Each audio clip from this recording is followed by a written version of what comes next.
Maharashtra Samajwadi party के सदर अबू आसिम आजमी ने कहा कि अमेरिका ये कह रहा है कि मैंने पाकिस्तान और हिंदुस्तान की जंग रोक दी है, जबकि वजीर आजम कहते हैं कि ऐसा नहीं है। लेकिन अमेरिका बार बार ये कह रहा है उसने जंग रोक दी है, ये हमारी तौहीन है। इन्होंने इसराइल की जानिब से फलस्तीन पर किए जाने वाले हमलों की भी शदीद मजम्मत की। फलस्तीन पर इसराइली हमलों पर अमेरिका की खामोशी की भी मजम्मत की।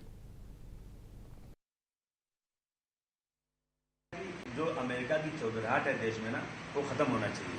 डॉक्टर राम मनोहर लोहिया साहब ने कहा था, बहुत पहले कहा था कि भारतवर्ष, हिंदुस्तान, पाकिस्तान, बांग्लादेश, श्रीलंका, नेपाल का एक महासंघ बनना चाहिए, ताकि जो अमेरिका हमसे धमकी देता है, अमेरिका कहता है कि मैंने जो है पाकिस्तान और भारतवर्ष की जंग को बंद करा दिया।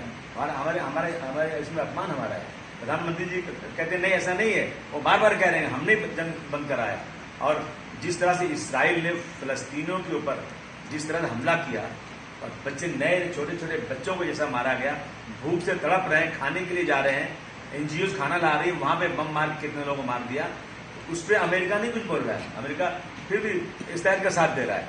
और इसराइल ने पहले हमला किया है ईरान के ऊपर, उसके बाद उसने रिलेटिएट किया है। और उसने, मैं बधाई देता हूं कि 85 साल का वो इंसान जिसके दादा भारतवर्ष में पैदा हुए थे, बाराबंकी में पैदा हुए थे, भारतवर्ष का खून है उन लोग के अंदर, उन्होंने जिस तरह से इसराइल को जवाब दिया, मैं समझता हूं कि बहुत ही जबरदस्त काम किया उन्होंने। मैं इसकी तारीफ करना चाहता हूं।